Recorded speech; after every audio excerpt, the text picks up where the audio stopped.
Hi everyone, here's our next project in our holiday paper pack challenge, and I do have to confess real fast that I did cheat a little bit. I went back to Michael's and I was looking for a couple other supplies, and I ran on to this little paper pack here.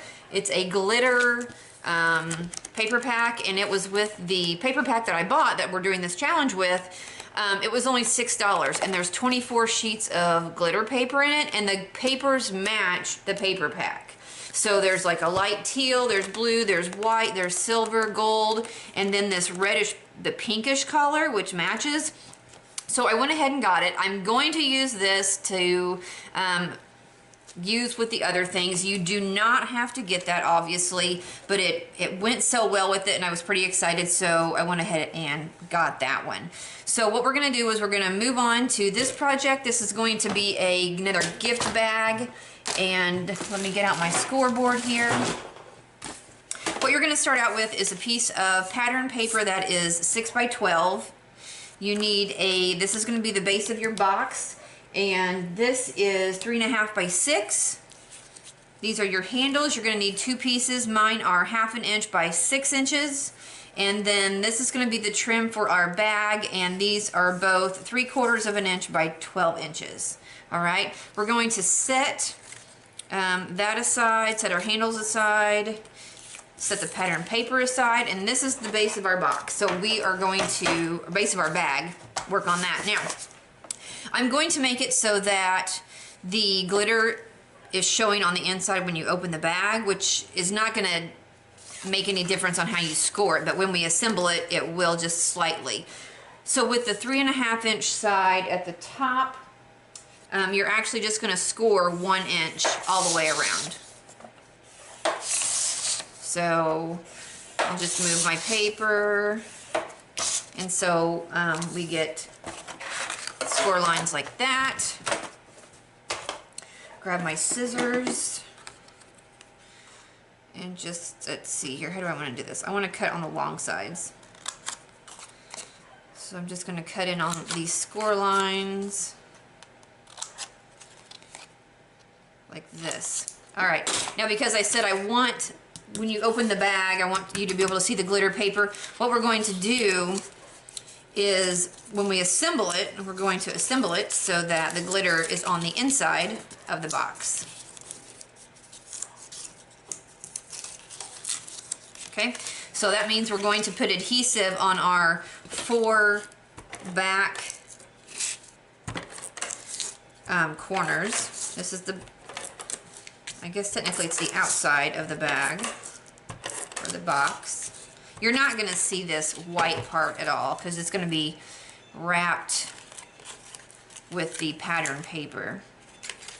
So we're just making an easy little box here. So this is just a form for our paper to go around. If you have little hangovers like this, like I said, you're not going to see them, but if that bothers you, you can just take your scissors and trim them up. Usually I cut in when I do my corners, but I did not. So as you can see, the inside of the box is glittery. Now what we're going to do is move to our pattern paper, and I've seen it done both ways, but what I found is what we're going to do is basically wrap this paper around this box to make us a bag. Now, if you're wanting to add trim to the top and bottom, I would suggest you do it now while the pattern paper is flat. It is a lot easier to assemble that way. If you're trying to wrap something around a rounded object, it tends to be a little bit more challenging. So we're just going to line it up and put our trim on right now.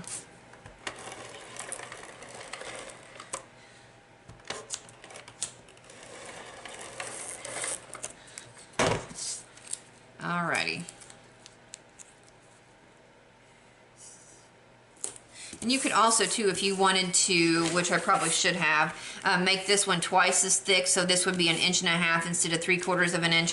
Then you could wrap it around the, I'm sorry, you can't see. Then you could wrap it around the top edge and have like an inside border as well. But that's okay, we're not gonna do that today. So this is what it looks like. And basically what we're going to do is put adhesive on the bottom. So if, at this point, if your paper has a top side, bottom side, you know, what you're going to do is you're going to put the adhesive on the bottom side of your pattern paper. And I just ran out of adhesive. All right, I'll be back. Okay, so we're not using the ATG gun because it is not cooperating right now, and I'm not sure why. So for adhesive, we're going to use this double-sided tape. So what I've done was on the bottom side of our panel, 6x8, 12 panel, I've put adhesive on that, and then on one side of the panel, on the pattern paper side, we're going to put a strip of tear and tape like that. Okay? So what you're going to do is just choose which side you want for the back. It doesn't really matter, because like I said, this is going to be covered up. So we're just going to start in the middle. I'm going to start in the middle back, go around, and just adhere our panel to the box that we made, going around the whole thing. And then when we get to where we're going to join our sides up, I'm not having the best luck with adhesives today. Let's see if I can get this to work. I don't know. On my ATG gun, I usually get like the, I guess the non-permanent or the repositional tape. And last time they didn't have that when I went to the store, so I got the permanent stuff, and it is like super strong. So I don't know if that's messed my gun up, my ATG gun up, or what, but all right. Paper's a little stiff. So we've lined everything up. We're going to join everything together. I guess the advantage, I will say, the advantage to putting on your trim after the bag is assembled is you won't have this seam, or you won't be able to see that. See how I have a little bit of the extra? And you could trim that off too. I probably should have, on my paper trimmer, just trimmed that off a little bit. But I'm not going to worry about that right now. So everything's joined together. This is our bag. It's really cute. It's a nice size. Would hold lots of goodies. So now what we're going to do is take our 6-inch handles. They're not very long handles, but that's okay, because it'll be just a cute gift bag like that. And I'm just going to put a little bit of adhesive. If I had glue dots, I would use glue dots, but I don't have any glue dots at the moment. So I'm going to put adhesive on just the ends of my handles. Then we will adhere them to the bag. And then at some point, I'll go ahead and put some kind of little sentiment or something like that on it, probably. I'll let you guys see a picture of this when I'm finished.